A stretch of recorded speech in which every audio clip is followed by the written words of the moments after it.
وإن عاقبتم فعاقبوا بمثل ما عوقبتم به ولئن صبرتم لهو خير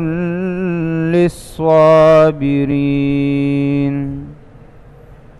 واصبر وما صبرك إلا بالله ولا تحزن عليهم ولا تك في ضيق مما يمكرون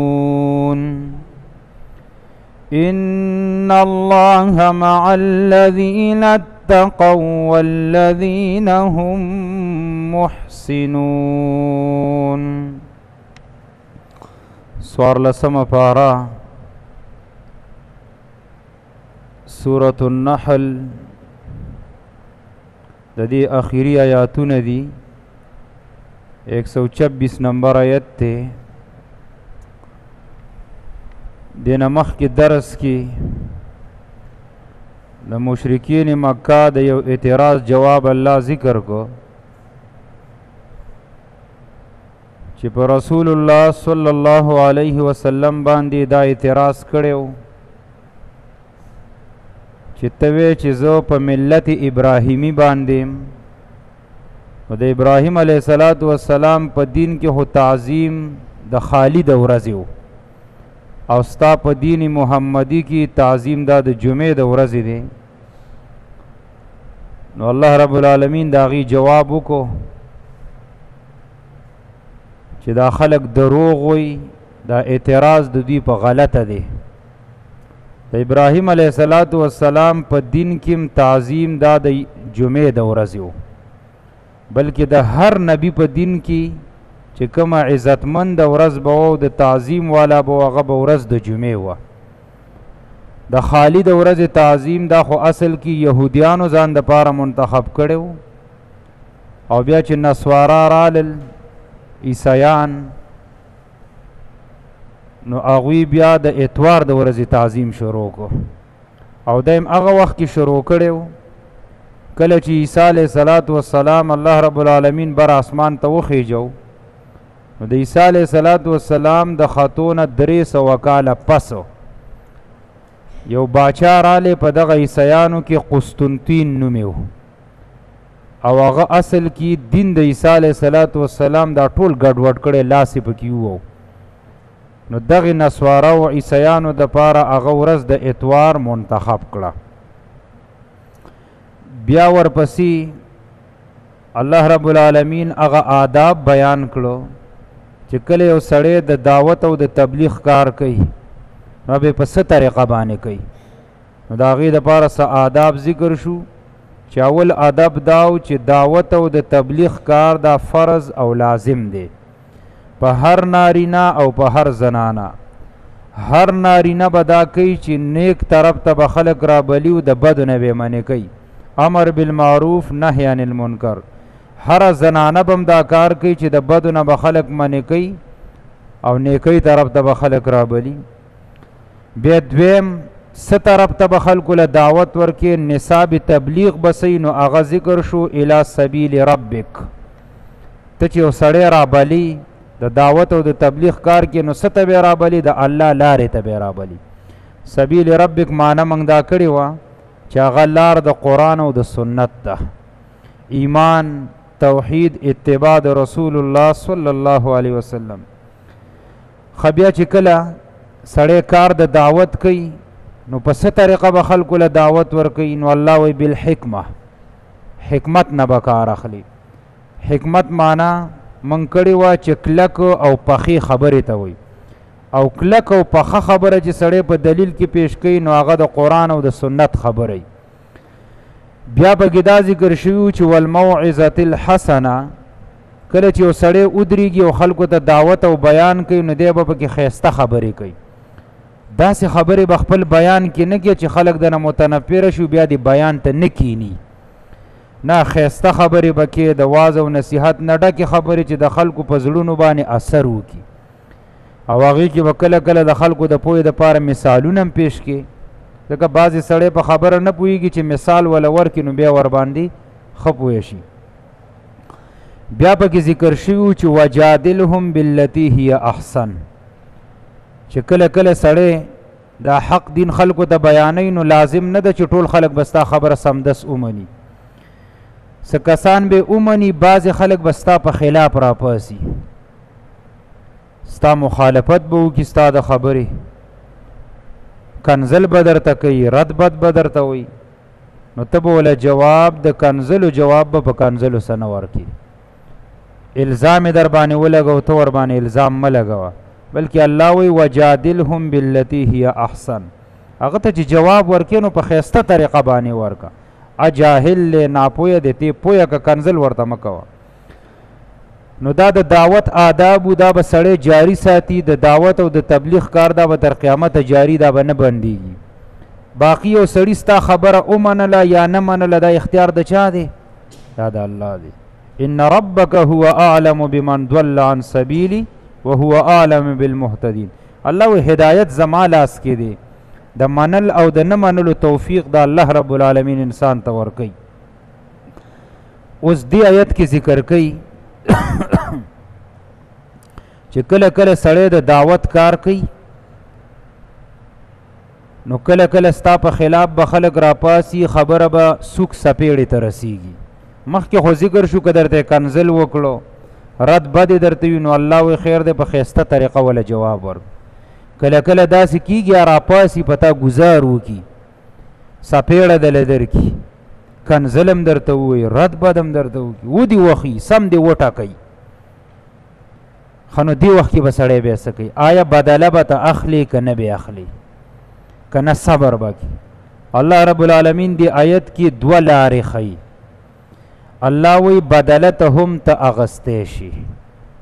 وان عاقبتم، که تاسو بدله اخلی، فعاقبو نو بدله واخلی، بمثلی په مقدار ما عوقبتم به د هغې تکلیف چې تاسو ته درکړي. الله وی خیر دی بدله ته واخله. نو دوه لارې دي، بدله ته هم اغستی شي. خو بدله به څومره اخلي؟ الله وی بدله د مثل ته واله. بمثل معنی دا ده چې څومره تکلیف یې تاله درکړی هغومره تکلیف به وله ورکړي. یو سړی دی چاته لګی شو، د الله او د الله د رسول خبرې ورته راواغسته، او مجلس کې څه داسې جاهل خلک لاس ور راپاڅېدل او دی د دې مرۍ نه کلک ونیو او په دې مخې وله یو څپېړه م ورکړه، دی ووخو. نو دوه لارې دي، یا بدله اخیستل دي یا صبر کول دي. د بدلې م الله اجازت ورکړی او د صبر یې م ورکړی. نو دی وی یاره زه د نه بدله اخلم. نو الله وی بدله ته واخله، خو مثل بدله ته واخله. مثل دې ته وی که یو څپېړی درکړې وه ته به وله دوه نه ورکړي، یو څپېړه به. دا نه چې چېرته یې ګیر کړي اوس مې د لاسو لاندې رالی اوس به یې سرمن وباسم. نه نه، ګوره اسلام څومره ښایسته دین دی.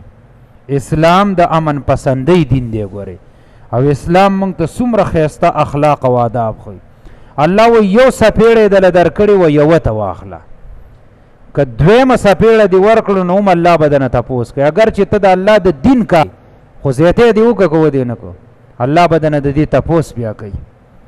نو څومره مثل مطلب دا دی، څومره چې تا ته تکلیف درکړې هغومره تکلیف به ورکړي، زیات به وله نه ورکړي. ګوره اسلام کې څومره ښایسته د امن پسندۍ دین دی. الله زیاتی قطعا نه خوښوي. وان عاقبتم، او که بدله اخلی تاسو، فعاقبو نو بدله واخلی بمثل ما عوقبتم به، په مقدار د هغه تکلیف چې درکړی شوی دی تاسو ته. دا خو یو حالت شو. خو که یو سړی وایي چې نه مړه بس زه معاف کوم، اډوله بدله ته نه اخلم، نو ولئن صبرتم، که چېرته صبر وکړه تاسو، لهو خیر للصابرین، نو دغه صبر ډیر غوره دی د صبرناکو خلکو دپاره. الله وی تا ته بدله م وانغسته، تا ورته وي زه یو څپېړه وواخلم، نو څه چلو شو؟ خو د الله د دین د خاطرې ووالمه که نه، د الله دین مې ورته بیانوه او د په ماله ګزار راکړو، صبر دې وکړو. الله وی که صبر دې وکړو نو خیرون دې کې فایدې ډېرې دي. څنګه فایدې دي پکې؟ ته خو د الله د دین د خاطره ورغلی که نه، چې کله تا صبر وکړو او بدله دی وانه غسته، نو ستا دا دعوت به ډېر کار وکړي، بیا دا به جاري. بل دا بل سړیم که په سر کې مازغی سناسو نو به هم سوچ کوي ګوره زه دته کنزل کوم او دی راته خاندي، زه ورته سختې خبرې کوم او دی را سره نرمي کوي، نو یو ورځ به ستا دې خبرې ته غوږ کیږي، یو ورځ خو به اثر ور باندې وکړي که نو ستا دا دعوت او د تبلیغ کار به مخکې ګورې لاړ شي، او که بدله دې ته واغسته نو جګړه به پیدا شي، جګړه به جوړه شي، نو د دعوت کار به هم در باندې بند کړي، بیا یې نشي کولی او نور به هم نقصان عمومي. نو د دې وجه نه په دې صبر باندې که چا عمل وکړو نو الله وایي خیر للصابرین، دې کې فایده ډېره زیاته ده، او بدله اخیستل دې ته عظیمت وایي، دا تا ته صرف رخصت الله درکړي، خو په صبر باندې کار کول دا ډېره فایده ده، لکه انبیا علیه صلات وسلام ټولو ګورې هغوی صبر کړی دی. دې بل آیت کې الله رسول الله صلی الله علیه وسلم ته خطاب کوي، ورته وایي وصبر، صبر کوه. دا وصبر دا صیغه د مفرد د جمع نه ده راوړي، مفرد راوړي، الله وایي وصبر، صبر کوه. ګوره د عام امت دپاره الله دوه لارې ذکر کړي، الله وایي که بدله ته اخلئ نو په مثل ته واخلئ، او که صبر هم وکړه ډېر غوره ده.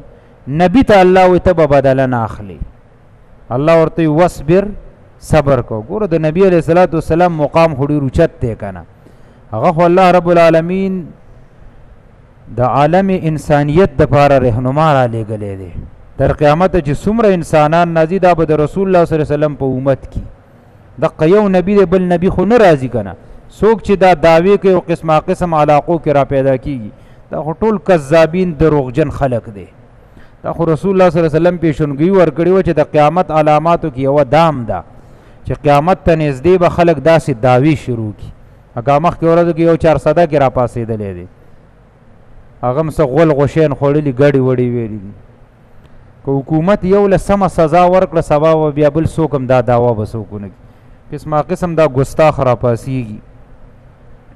نو الله خپل نبی ته وایي چې وصبر، صبر کوه، او نبی علیه الصلاۃ والسلام هم ډېر صبر کړی، او ټول انبیا علیه الصلاۃ والسلام صبر کړی دی، او تسلی ولا ورکوي چې وما صبرک الا بالله، او نه دی صبر ستا پیغمبر الا بالله مگر په مدد د الله سره دی. یعنی که تا صبر وکړو نو ضرور به د الله امداد راځي، او انبیا علیه الصلاۃ والسلام له الله مدد را لېږلی. نبی خلاصه کې چې عام امتیم کله صبر کړي الله ورسره امداد کړی دی. بل خطاب کوي چې ولا تحزن علیهم، مغمجن کېږه په دوی باندې. ګوره کله کله سړی د دعوت کار کوي ځان ستړی کي، ځان وکړی، نو چې څوک خبره ونه مني دی سخت خفه شي، غمجن شي، یاره وایي زه دومره د دې خلکو فایده لټوم او زما څوک خبره نه اوري، ایسته هغه کار هم ورته پرېږدي، وایي بس ته نور چې څه کوي خدای دې جهنم ته غذار کړي، وایي زه ورته نور حقه خبره نه بیانم. الله وایي نه غمجن کېږي به نه. دلته د غمجن نه مطلب دا دی د دین کار به نه پرېږدي، ته خپل کار جاري ساته. ځکه مخکې ذکر شو چې منل نه منل دا توفیق به څوک ورکوي؟ دا خو الله ورکوي، ته به خپل کار جاري ساتي. نو ولا تحزن علیهم، مغمجن کېږه په دوی باندې. بل خطاب ورته کوي نبی علیه الصلاۃ والسلام ته چې دا خلک به ستا په خلاف قسمه قسم چلونه جوړوي، یمکرون، مکرونه به جوړوي، خو ته به د دغې مکرونو څه پروا نه ساتي، سینه به نه تنګې، جوړی دی که نه الله به ستا مدد کوي. ولا تک فی ضیق، او مکېږه فی ضیق ته په تنګسیا کې، مما د هغې نه یمکرون چې دوی چلونه جوړوي. د نبی علیه الصلاۃ والسلام په خلاف یې څومره چلونه جوړ کړي. الله نبی ته وایي د چا د چل، د چا د مکر پروا مه ساته، ته حق دین جاري ساته. اوس دې بل آیت کې الله رب العالمین ذکر کوي چې په چا کې دوه صفته رالو، یو تقوا ده او بل محسنون، هغه چاته وایي چې دا نیک عملونه کوي. الله وایي چا کې چې دا دوه صفته راله، یو ځان کې تقوا پیدا کړه. تقوا معنی بدلته دی چې دې د هر قسم ګناه نه ځان ساتي، د کفر شرک نه، وړه ګناه ده او که غټه ده دې ته ځان ساتي، متقي انسان. او دې محسنی، محسن هغه چاته وایي چې دې نیک عمل کوي. نو الله وایي د سره به زما معیت شامل حالي، معیت خاصه دې ته وایي چې د الله معونت او نصرت به راځي. ان الله، یقینا الله تعالی، مع الذین، ملګری دی د هغه کسانو سره اتقوا چې تقوا کوي، والذین او اغا کسانو سره هم محسنون چې دوی نیک عملونه کوي نیک کارونه کوي وَإِنْ عَاقَبْتُمْ كَتَاسُ بَدَلَ أَخْلَيْ فَعَاقِبُونَ بَدَلَ وَأَخْلَيْ بِمِثْلِ پَمِقْدَار ما دا اغا عوقبتم به چې تاسو ته تکلیف درکړې شوی پاغي سره وَلَئِنْ صَبَرْتُمْ کچرت صبر کوي تاسو لهو خَيْرٌ لِلصَّابِرِينَ نو دغه صبر خامخا غوره دی د پاره د صبرناکو واصبر صبر کوه وما صبرک نه دی صبر ستا الا بالله مگر مدد د الله ولا تحزن علیهم او مغمجن کېږه په دوی باندې ولا تک فی ضیق او مکېږه په تنګسیا کې مما یمکرون د هغې نه چې دوی چلونه جوړوي ان الله یقینا الله تعالی مع الذین ملګری د هغه کسانو سره دی اتقوا چې تقوا کوي والذین او هغه کسانو سره هم محسنون چې دوی نیک عملونه کوي